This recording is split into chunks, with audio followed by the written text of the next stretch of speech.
اهلا فيكم بفيديو جديد من MHT Planet. بهذا الفيديو خليني اشوف انا وياكم كيف بنعمل سنسور باستخدام الملقط. خليكم معي.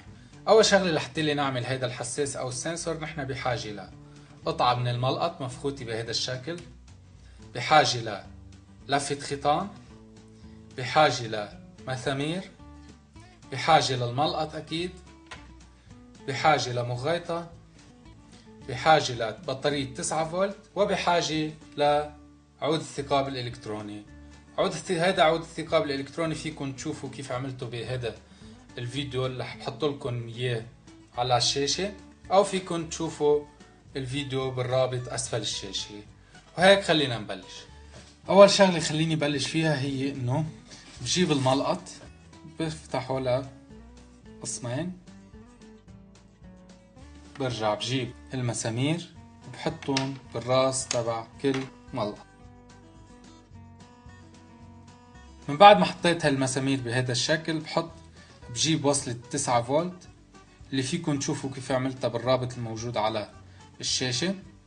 بجيبها بربط اجر منهم بالمسمار الموجود عندي هون بهذا الشكل، وبنزل المسمار مزبوط عليه. من بعد ما نزلت هذا المسمار بهذا الشكل بجيب البطارية 9 فولت وبحطها بهذا الشكل وبثبتها من خلال المغيطة. من بعد ما حطيت البطارية بهذا الشكل بجيب عود الثقاب الإلكتروني والميل الثاني من الملقط وبحط اجر منه بهذا الشكل. برجع بجيب الملقط وبدخله مطرحه بالنص الثاني تاعول.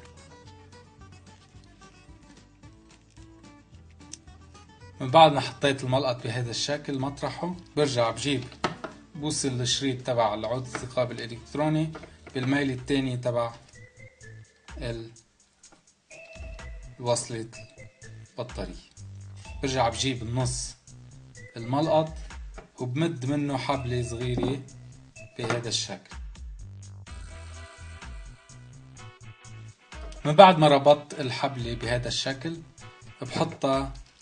بحط هذا الملقط من هون، وهيك بيكون الحساس الإلكتروني عندي جاهز. رح اشرح لكم كيف بيشتغل.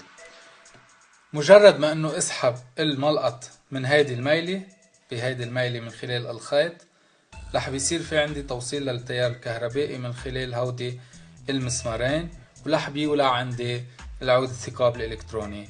هيدي الفكرة فينا نستخدمها تحكم بالألعاب النارية عن بعد، وفينا كمان بدل العود الثقاب الإلكتروني نستعمل حيالله شيء بيشتغل على البطارية. وهيك مجرد ما دقوا المسمارين ببعضهم بيصير في عندي توصيل للكهرباء وبيشتغل عندي حيالله شيء بحطه عليها. وهيك خليني اجرب لكم اياها لتشوفوا كيف بتعمل.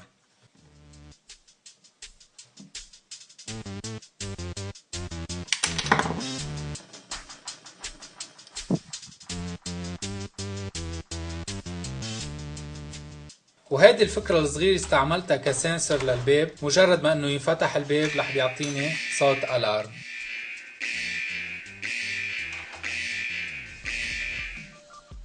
بتمنى اذا عجبتكم هيدي الفكرة تحطوا لايك وتعملوا اشتراك للقناة، وما تنسوا تزوروني على صفحتي على تويتر والانستغرام.